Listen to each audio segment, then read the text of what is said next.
At 7:30. Get your tickets now at augustasymphony.com/gala.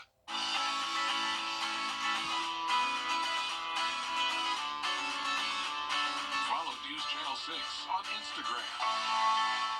Live 5/6 is weather coverage you can count on. The Live 5/6 Skyview Network, sponsored by Terry Lambert Hyundai. I'm tracking the coldest air this season, plus an increasing chance of some snow for next week.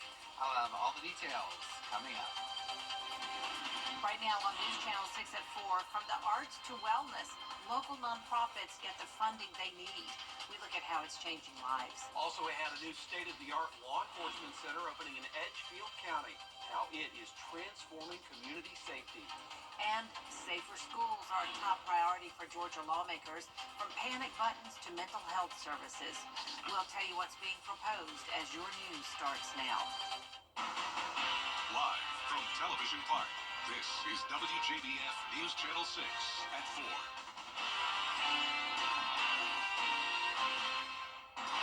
Good afternoon, everybody. I'm Brad Means. And I'm Jenny Montgomery. Thanks so much for joining us. Coverage you can count on begins with the Community Foundation for the CSRA celebrating recipients of the 2025 Community Grants Awards. Yeah, organizations throughout the two states sharing more than $500,000. Bria Smith, live now at one of those recipients. Bria.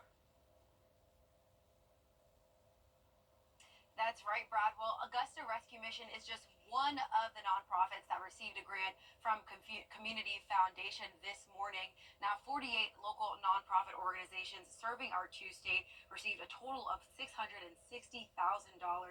Those grant awards support the arts, cultural and historical educational opportunities for children who may not have easy access to different programs. Some of the nonprofits highlighted are Inspire Studios, MACH Academy, Mental Health America in Aiken, the Missing Link Foundation, and the Augusta Rescue Mission. So with this grant reward, we are adding an element to our existing program. We have a program that focuses on spiritual life, recovery work, work therapy, and life skills. And the missing element we've had for years is nutrition and wellness. And so with this grant money, we are adding a gym or a fitness area to our warehouse. And we're also emphasizing nutrition and wellness in their curriculum, their coursework, and online courses. To learn more about how you can become a grant recipient, visit WJBF.com. For now, reporting live in Augusta, Bria Smith, WJBF, News Channel 6. Another nonprofit in Augusta that helps people get a job after jail is expanding. Today, Reinforce holding its grand opening for a new office and training facility. It's going to be at 6th and Ellis Streets in downtown Augusta, and it'll serve as a hub for workforce development. As people reintegrate back into society, the challenges of not having the skill set, not having the support mainly to be able to not only obtain employment, but sustain that employment. So this space is created and, will continue to be used specifically for those purposes. To learn more about the program, you can go to reinforce.org. And it's time now for our first check of our forecast. And for that, let us check in with meteorologist Miller Hyatt. And we're just enjoying the pleasant weather while it's here. Yeah, while it lasts here, we're looking at a beautiful day right now. Looking over at the Augusta Regional Airport, we have picture-perfect conditions, plenty of sunshine. Temperatures right around average, 59 degrees, and we're going to be seeing this sunshine continue for the next few hours, but then we go to the rain as we go into tomorrow. But right now, plenty of sunshine as high pressure is locked in place. And looking at our temperature, we've actually hit 60 right now in Augusta, so a few degrees above average for a change here. 58 degrees in Aiken, 62 in McCormick, 61 in Millen. So winds right now are now out of the south. That's pumping in the warmer air than what we've been seeing lately. They are light. It is still bone dry with dew points down into the low to mid 20s.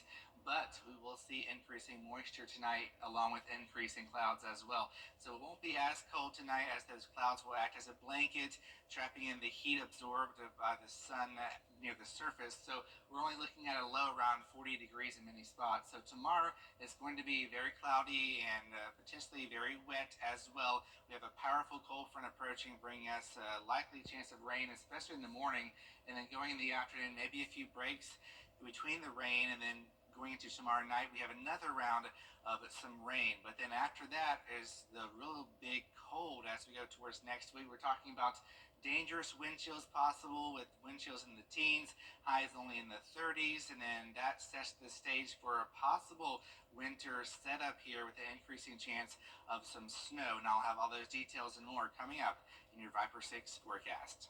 Brad and Jenny. Miller, thanks. We have sad news to bring you out of Lincoln County, where Commissioner Larry Collins has died. He was a native of McCormick, South Carolina, represented the 2nd District. He was first elected way back in 1997, got reelected in 2014, 18, and 22.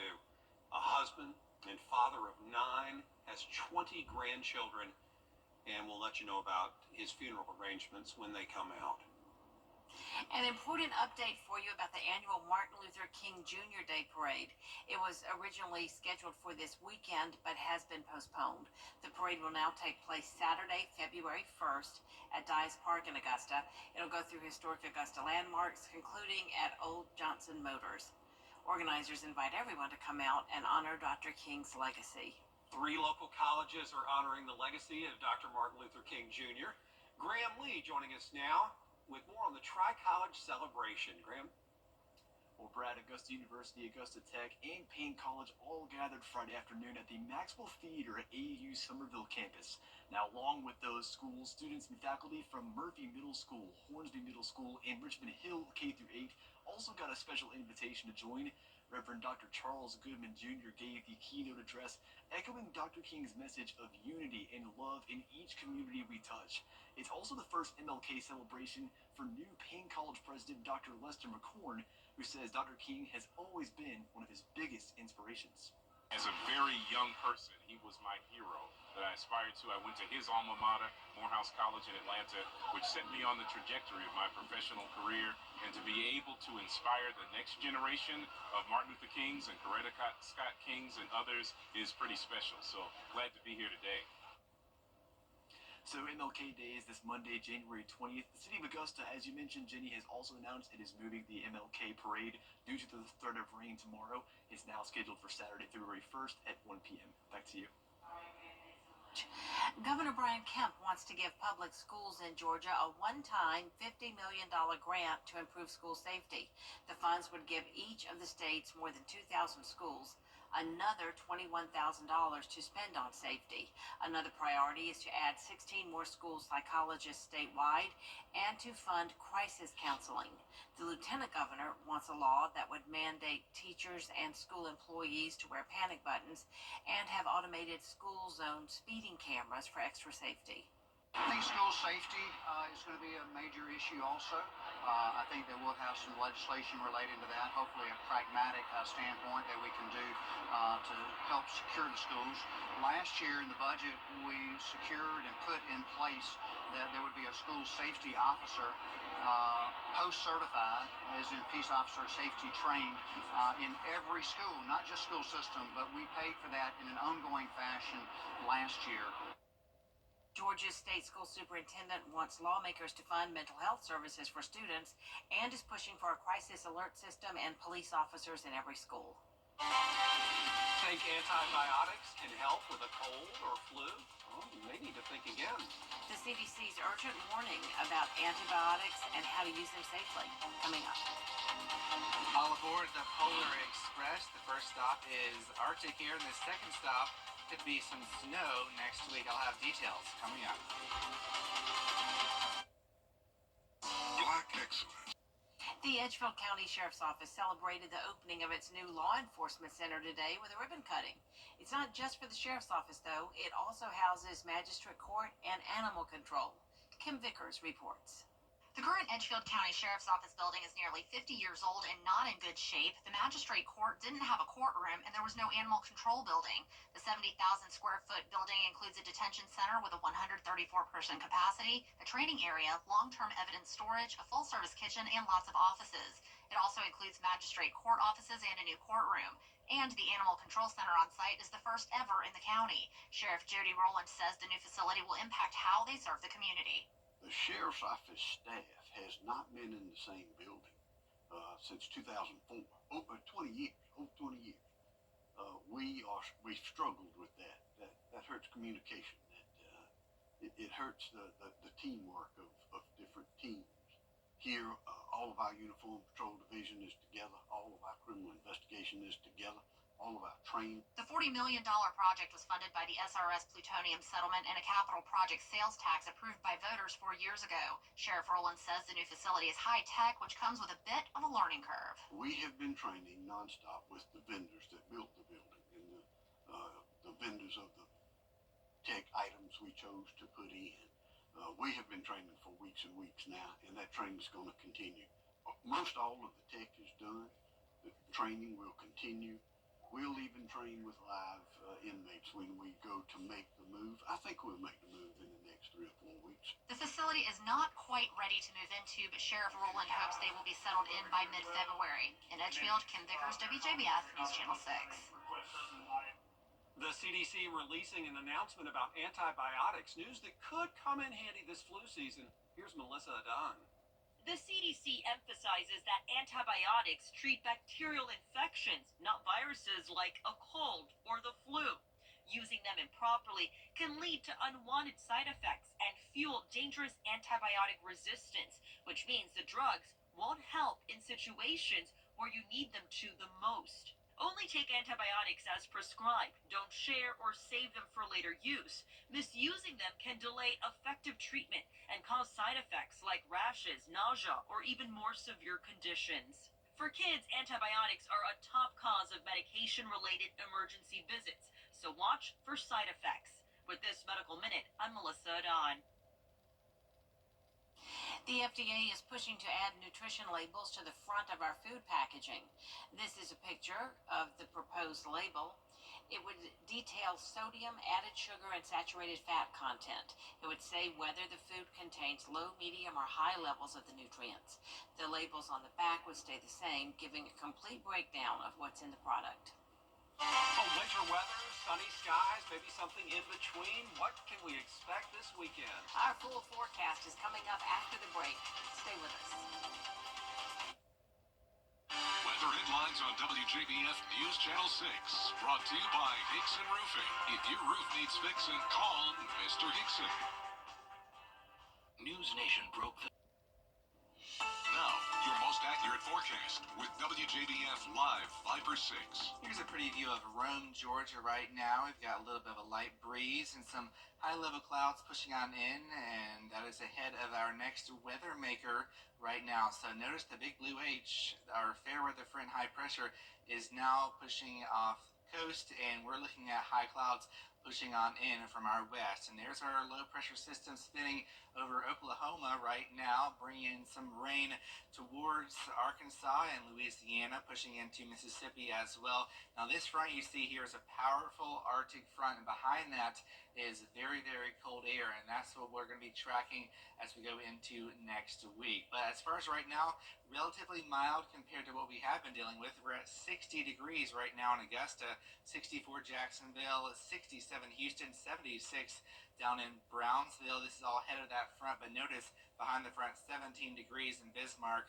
and that's the start of that Arctic outbreak for next week. But as far as this weekend, the first half of the holiday weekend, not too bad as far as our temperatures go, in the upper 50s. We will have to deal with that likely chance of rain tomorrow morning, especially maybe a few breaks in the afternoon, followed by another round in the evening through Sunday morning. Then the afternoon looks much drier, 58. But notice how we plummet down to 39 for the high, with a low of 19 degrees, and we could see wind chills closer to 10 degrees, maybe even some single digits as you wake up on Martin Luther King Jr. Day. So if you're doing any events on Martin Luther King Jr. Day, make sure to bundle up because it's going to be very, very cold. So Futurecast shows our next weather maker pushing on in. We're going to be looking at some widespread rain as you wake up on your Saturday. Here's 9 a.m. Notice widespread rain pushing on through, maybe moderate to heavy at times, then a few breaks in between as we go into the evening hours on Saturday. That powerful cold front pushes through with another round of rain, and then that quickly pushing on out of here as we go into your Sunday afternoon with clearing skies by the afternoon and evening.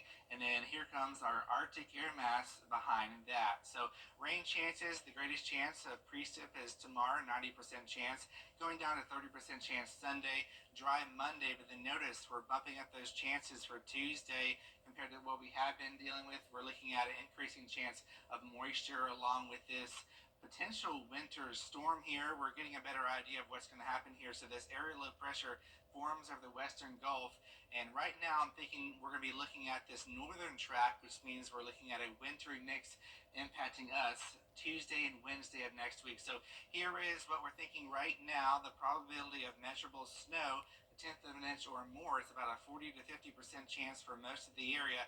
And then south of I-20, which is unusual, you usually see the higher amounts north, but this storm system, since it pushes so far south, the moisture is going to be focused closer to the coast. So we're looking at up to a 60% chance of snow heading towards Hilton Head Island in Charleston. This pretty remarkable. It's not very often that you see that snow down south. So winter weather forecasting, we're about 5 days away. It's becoming more likely that we're going to be seeing an impactful winter storm, especially south of I-20. We're not going to be really focusing on the snow totals until we get towards the early part of next week. So temperature wise, like we've been mentioning, 58 Sunday, 39 Monday, 37 Tuesday, 38 Wednesday. So it's really going to be very, very cold, and overnight lows even colder. We're looking at lows in the teens, so it's going to be a big shock to the system, that's for sure. So your 10-day forecast shows that wintry weather next week, and then we do finally have a warm-up next weekend with highs back into the 50s. So it's a wild ride of weather. We're all over the place. We Thank are. you, A little Miller. bit of everything. Yeah. Thanks, Mills. Coming up, a celestial spectacle you won't want to miss. 5 heavenly bodies aligning in this rare planetary parade. Details next. Get the best insurance rate for your home or auto at Caps Insurance Agency. Come by or call us. Get covered with Caps today. Your tickets at aikenarts.com. Get clear, accurate stories that don't waste your time at WJBF.com.